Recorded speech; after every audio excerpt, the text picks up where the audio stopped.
Full disclosure, we also talk college football and college basketball on Sunday morning too. So, Mostly talk. probably mostly at times. A little bit of background about me before I kick into my talk.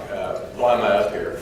I had a career in the energy business, primarily in trading. I was with Exxon for about 10 years. Actually started off with Humble Oil. Some of you are old enough to know where that is in Baton Rouge.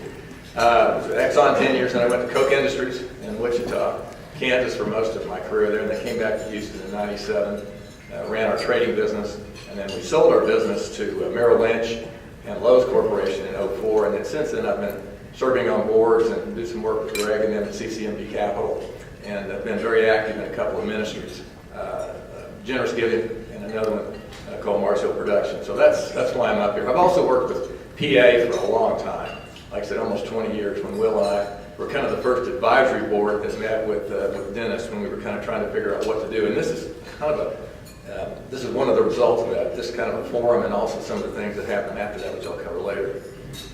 Well, Greg and Will both talked about integrating your life, and I think that's a great term, because you can't really balance your life. That means it's a bunch of different silos. And I think for those of us that are Christian, the whole deal is that's not something we park over here. It's something that is who we are. It defines how we work. It defines our friendships. It defines everything. So I'm going to give you a little bit of story, a little bit of a background about my story. And I'm going to use the word transformation. I'm only going to read this definition once here because it's a little different. It's part of a turnaround. Not all turnarounds have transformations, but it is the key word. It says, an act, process, or instance of change in structure, appearance, or character. We always know about the caterpillar and the butterfly. That's kind of the one example we use. But that's really what my story is really about. I was raised in Oklahoma and Texas. It's kind of a culturally Christian family. Mixed religious. Mom was a Methodist and Dad was a pessimist. And so that's kind of the way I was trained. You know, obviously I grew up going to church, and I pretty much had a decent religious background. I started out at the University of Oklahoma, and then ended up going to the University of Kansas after that to finish up my degree. What was interesting is that while I was at OU, I was going with a girl back in Commerce, and long story short, she really wanted me to become of this faith she was. It was very legalistic. Won't get into the details. Well, anyway, I was starting to really challenge the Bible and having some real difficulties with, especially since my roommates were agnostic and atheists. I was getting hammered. So I go back to talk to this pastor about some of my problems and some of my issues. And instead of comforting me and say, look, those are good questions, let's walk through them, he pretty much attacked me. And pretty much said, you got to get out of that school. I know a lot of Texas people would say, yeah, you got to get out of Oklahoma. But he told me I got to get out of there. And at that point I said, look, if I can't ask God questions, how big is he? I want nothing to do with it. So I really abandoned what religion I had and decided I got to find the meaning of life. So at that time I headed off to KU, and this is in the late 60s. And for those of you who are old enough to remember that, the Vietnam War was really the whole thing in the background. There was just a lot of difficult times going on there. And I started reading all the different philosophers. I read Hegel and Kant and all of that group. But ultimately, I landed on existentialism, which really was a prevalent view back time in the late 60s. A gentleman named Jean-Paul Sartre had this act. His main go-to phrase was, act without hope. That sounds pretty lovely, doesn't it? But that's where I was. I was at a point that there's really no meaning in life. And if God does exist, he's certainly not personal or noble. So I kind of concluded and wrapped up that part of my life as I graduated and went off to work. And unfortunately got married with that point of view. Well, then I finally said that didn't really satisfy me. There's got to be more to life. And I thought, well, if really there's no God, or he doesn't really intervene in life, then the only logical thing is you might as well eat, drink, and be married, for tomorrow you die. So in the 70s, I decided to explore hedonism, and I did it to the fullest. And as you know, the 70s were a pretty wild time. But I will tell you that after doing that, for 10 years, I ended up where you would probably expect, a failed marriage, really wasn't doing that well at work, I hated my job, and there was just a lot of things going on in life that left me feeling really empty. So I said, well, I tried religion, and that didn't work, and philosophy didn't really do it. Hedonism gives you a lot of pleasure, but never happiness. There's got to be something else. So at that point, I left Houston. I was with Exxon at the time, went to work for Koch, and fortunately, I met my wife, Barbara, who's been the greatest thing in my life, and we were married many years later, almost 40 years. We go to Wichita, And I said, I got to get some new goals. So I decided that I'm going to go for what Francis Schaeffer called personal peace and affluence. Now, all that is a dressed-up version of hedonism. It's just a little nicer.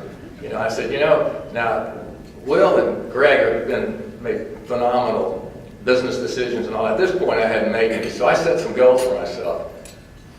You're going to laugh at them. I wanted a Porsche, house on the golf course, and the house had to have an automatic sprinkler system and a garage door opener. I've never had one. So those were my goals. Well, after several years, the success came, and I'm sitting there looking at those things that I'd wanted, and I said, this just isn't getting it done. Still, there's something missing. So at that point in time, I had a couple of friends of mine that had been running mates of mine during our wild days, and they'd become Christians.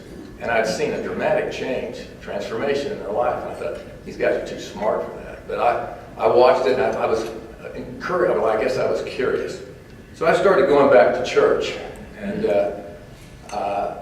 to attend, and suddenly it felt kind of natural and good. I remember the smell of the hymnals and all that. It felt kind of good. So I thought, okay, maybe it's time to go full circle. I'll join the church. So we decided to join the church.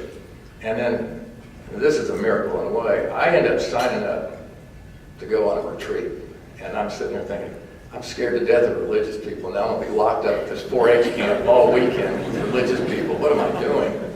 Well, it turns out God had a plan. Turned out at the end of that week, it became incredibly apparent that I was no different than I was 20 years earlier. I was a fake. I was trying to kind of willpower myself into something.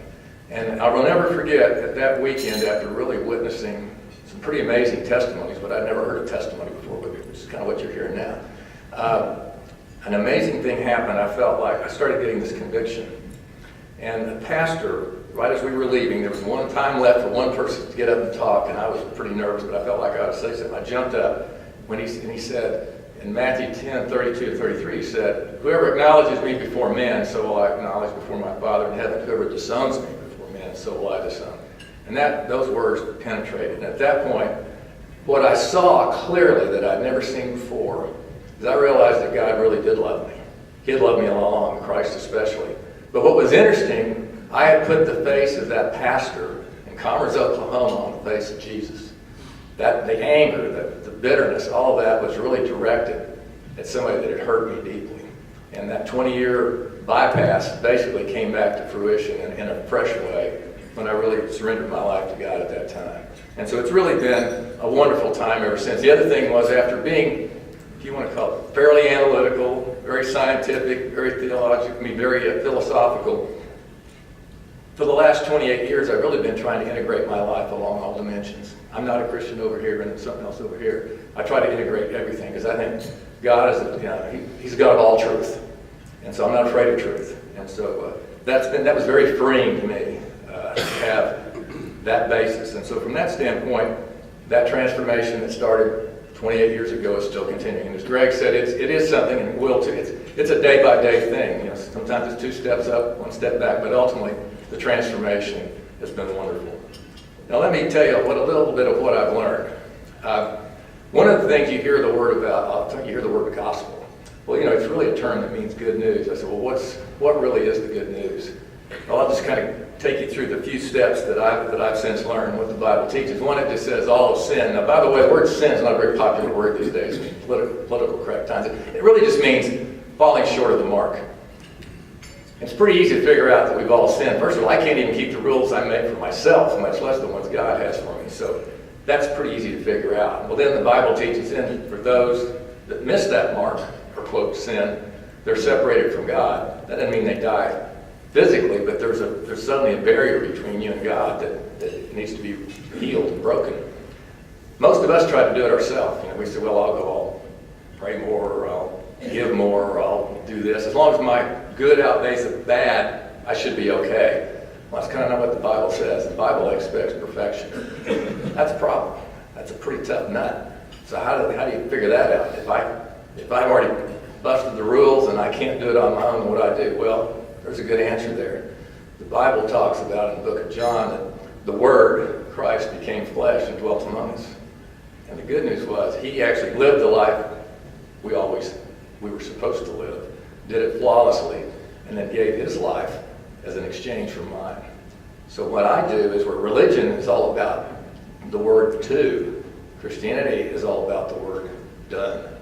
So what he did, I trust in that, and that gives me reconciliation back with God. It's all about grace. Christian faith is the only one that teaches grace. It's if you read anything by C.S. Lewis, he can say that a whole lot better than me. So what I really found was, for the first time, and it happened at that retreat, there was all this conviction of all the stuff that I had done wrong that I just didn't think I could ever be forgiven for. And with conviction, suddenly you realize, gosh, what I've been saved from and what I've been saved for. At that point in time, you obey out of love and not duty. And that was a huge change for me. And so suddenly I understood the word about relationship versus religion. The two are very, very diametrically opposed.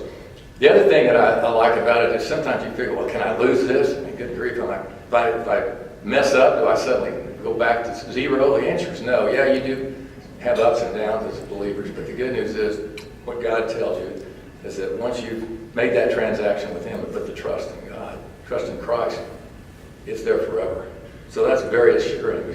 As Will said, if you're always living under a cloud of criticism or a cloud of doubt, you're never really going to be fulfilled that way. So there's great comfort in what the Bible teaches. There is certainty. So last, to conclude here, I don't know where everybody is. Out of 400 and some people, I'm sure there's a lot of different people that are at different stages in their life. But let me just kind of share with some of the things that I went through that might be of use to you. The first thing is make sure of your foundation. Jesus talked about that forever. Are you building on rock or are you building on sand? And one of the things that I found really useful when I was studying and trying to figure out what to do was I read a lot about Blaise Pascal. Some of you all may. He was back in the 1600s, great mathematician. He was a wild man in college and he became the faith. And suddenly he was trying to figure out, how do I communicate with all my math buddies? He created calculus and a lot of game theory. So he ended up coming up with this thing called Pascal's wager. And it's a 2x2 matrix. And on one axis has to do with your belief about Jesus. You either believe him or who he is, or he says who he is, or you don't. And then the other thing is on consequences, outcomes. And so the deal was, if you believe Jesus is who he said he is, and you're right, then there's kind of this infinite payout. If you believe he's who he says he is and you're wrong, well, it's kind of a null, there's nothing. If you don't believe he is who he is and you're right, nothing. If you don't believe who he is and you're wrong, bad problem. It's a big infinite payout the other way. And his whole point was, that's not going to make you a believer just because of the math. The point is, isn't it worth investigating that those are truly the outcomes you're looking at? And that was the thing that really hit me more than anything else. Because if all you do is you believe you're born, you live, you die, you rot, and that's it, you're not going to ask those questions. But those are the big questions. And that really helped me a lot to dig through that. Then I read a lot of great books. There's one that's going to be handed out here by Lee Strobel on the Case for Faith. There's a lot of brilliant people. Tim Keller, C.S. Lewis, Philip Yancey. There's some phenomenal books that have dealt with the issues that I struggled with for years, and they've been great books that I've handed out to many others. So the other thing is just get around with other people that you trust and try to go through the Bible, whether it's in a small group or get somebody that you trust to mentor you or disciple you in that area. That's another thing that's really critical. I had a guy that spent 7 years with me as a new believer, and I tell you, I needed a lot of work. I wore him out, but it was wonderful to spend that time. It's really good. It's been the best thing that ever happened to me. And certainly being in a small group is good. And I guess I would conclude here a little bit in Mark 8:34-37, it's a really interesting picture about Jesus. Jesus was always surrounded by crowds. And it was interesting, some were critical, some were curious, and then some were committed. And then he says, then he called the crowd to him, along with his disciples, and said, if anyone would come after me, he must deny himself, take up his cross, and follow me. Whoever wants to save his life will lose it, and whoever loses his life for me and for the gospel will save it. This is the word that hit me. What good is it for a man to gain the whole world yet forfeit his soul? Or what can a man give in exchange for his soul? That was the big bet I think I was making and was missing, and it really was wonderful to know that I got on the right side of that bet. So the real question is, what are you betting on? What I would say is we're so busy, especially with the technology we've got, just going through life. I don't think we ever take the time to even understand what we do believe. And so I think I would challenge all of you to spend some time, really just get some quiet time, put the phone away, and just find out, what do I really believe? The other thing is find out what are the real barriers in my life. If I were going to explore faith, what are some of the barriers? Are they scientific? I had some of those. Are they philosophical? I had some of those.